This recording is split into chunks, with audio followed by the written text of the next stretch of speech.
여러분, 우리가 매일 쓰는 스마트폰부터 도로 위를 달리는 전기차까지 우리 삶은 정말 배터리에 깊숙이 의존하고 있죠. 그런데 이 모든 기술을 한 단계 더 발전시킬 다음 세대의 배터리는 과연 어디서 오게 될까요? 어쩌면 그 해답은 우리가 전혀 생각지도 못한 곳에 있을지도 모릅니다. 네, 맞아요. 땅을 파내는 대신에 뭔가를 길러서 얻는다는 거죠.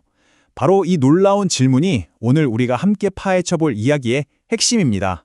자, 그럼 먼저 우리한테 아주 익숙한 얘기부터 시작해 볼까요? 바로 지금 이 순간 우리 세상을 지배하고 있는 리튬이온 배터리 이야기입니다. 사실 1990년대에 상용화된 이후로 리튬이온 배터리는 그냥 우리 삶의 표준이 됐다고 봐야죠. 에너지 밀도도 높고 수명도 기니까요. 가볍고 효율적이라서 휴대용 전자기기부터 전기차까지 그야말로 우리 삶을 완전히 바꿔놨습니다. 근데 우린 여기서 만족을 못하죠.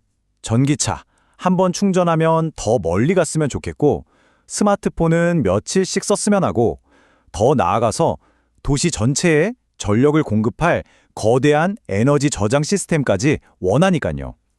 이 모든 발전을 가로막고 있는 기술적인 한계가 있는데 그게 바로 배터리의 음극, 그러니까 음극재에 있습니다. 그래서 과학자들이 지금 쓰고 있는 흑연을 대체할 물질을 막 찾아다녔어요. 그리고 가장 유력한 후보로 떠오른 게 바로 실리콘입니다. 근데 이 실리콘이요, 엄청난 가능성과 함께 정말 치명적인 문제점을 안고 있었죠.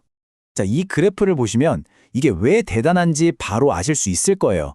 이론적으로 보면요, 실리콘의 에너지 저장 용량이 흑연의 거의 10배가 넘어요. 372대 4200. 이 숫자가 그냥 숫자가 아니고요. 전기차 주행거리를 막 획기적으로 늘리거나 스마트폰을 며칠씩 충전 안 해도 되게 만들 수 있다는 얘기거든요. 근데 여기서 진짜 결정적인 문제가 터집니다. 실리콘이 리튬 이온을 저장할 때, 그러니까 충전될 때 말이에요. 부피가 무려 300%나 늘어나는 거예요. 이게 비유하자면 신발 상자 안에서 농구공을 막 부풀리는 거랑 똑같아요. 결과가 어떨까요?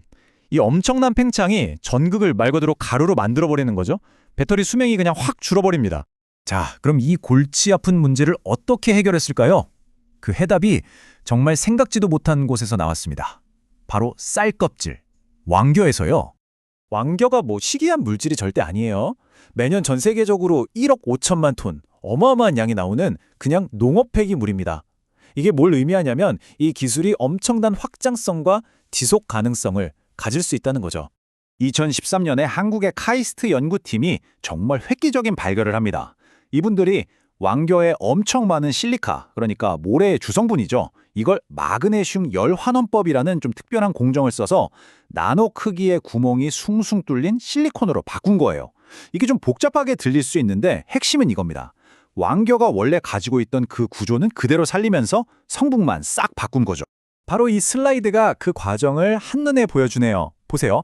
평범한 벼에서 시작해서 저 왕겨가 여러 공정을 거치더니 마지막엔 배터리에 들어가는 최첨단 나노 소재로 변신하잖아요. 진짜 신기하지 않나요? 아니 그럼 왕겨로 만든 실리콘은 왜 안 부서질까요? 비밀은 바로 왕겨가 원래부터 가지고 있던 수많은 나노 크기의 구멍들입니다. 이 구멍들이 일종의 완충 공간이 돼주는 거예요. 실리콘이 팽창할 때 그 부피 변화를 이 공간들이 싹 흡수해주는 거죠. 그러니까 실리콘이 숨 쉴 공간이 생겨서 스스로 파괴되는 걸 막는 겁니다. 자, 이제 여기서 한 단계 더 나아가 볼게요. 왕겨도 대단하지만 이것보다 훨씬 더 정교하게 규소 구조를 만들어내는 자연의 작은 공학자들이 있거든요. 바로 규조류입니다. 이 친구들은 현미경으로나 볼 수 있는 아주 작은 조류인데 스스로 엄청나게 복잡하고 정교한 나노 구조의 규소 껍질을 만들어냅니다. 말 그대로 자연이 낳은 최고의 나노 공학자인 셈이죠. 이 슬라이드를 보시면 그 차이가 확 느껴지실 거예요. 왼쪽은 규조토, 그러니까 수백만 년 동안 쌓인 규조류 화석들이에요. 보다시피 부서지고 다른 거랑 섞이고 불순물도 많죠. 근데 오른쪽은 어때요? 실험실에서 아주 깨끗하게 배양한 규조류입니다. 놀랍도록 순수하고 모양도 균일하고 일관성이 있죠. 고성능 배터리를 만들려면 바로 이 일관성이 핵심이거든요. 이게 바로 결정적인 장점입니다. 왕겨는 어쩔 수 없이 흙에 있는 비료나 오염물질 같은 걸 흡수할 수밖에 없잖아요. 하지만 귀조류는 우리가 통제된 환경에서 키우니까 이런 불순물 문제에서 완전히 자유로운 거죠. 훨씬 더 순도 높은 규소를 얻을 수 있다는 뜻입니다. 자, 이제 마지막으로 이 기술이 상용화되기까지 어떤 과제들이 남아있는지, 그리고 이게 우리에게 어떤 놀라운 미래를 열어줄 수 있는지 한번 이야기해 보겠습니다. 이 표가 두 가지 후보를 아주 깔끔하게 요약해주네요. 확장성, 그러니까 대량 생산이 가능한가 하는 점에선 둘 다 아주 뛰어납니다. 왕겨는 워낙 많이 나오는 농업 폐기물이고 규조류는 농사 못 짓는 땅에서도 대규모로 키울 수 있으니까요. 결정적인 차이는 역시 순도 관리인데 이 부분에선 배양 규조류가 확실히 앞서죠? 물론 이 기술이 당장 내일 상용화되는 건 아닙니다. 넘어야 할 산들이 좀 있죠. 왕겨 같은 식물성 재료는 성분이 조금씩 다를 수 있으니 그 변동성을 줄여야 하고요. 또 배터리 생산에 딱 맞는 대규모 규조류 배양 기술도 만들어야 합니다. 그리고 이게 정말 친환경적인지 전가정 평가라는 과학적인 분석을 통해서 숫자로 딱 증명하는 과정도 필요하고요. 그리고 이 모든 걸 넘어서 정말 경이로운 개념이 하나 있습니다. 바로 형태적 가소성이라는 건데요. 이게 뭐냐면 규조류가 주변 환경에 따라서 자기가 만드는 규소 껍질의 모양이나 나노 구조를 바꿀 수 있는 능력이에요. 다시 말해 우리가 어떤 신호를 주면 이 작은 생명체들이 다른 모양의 결과물을 만들어낼 수 있다는 거죠. 자, 여기서 마지막 질문이 나옵니다. 만약 규조류가 스스로 구조를 바꿀 수 있다면 우리가 그 과정을 통제할 수는 없을까요?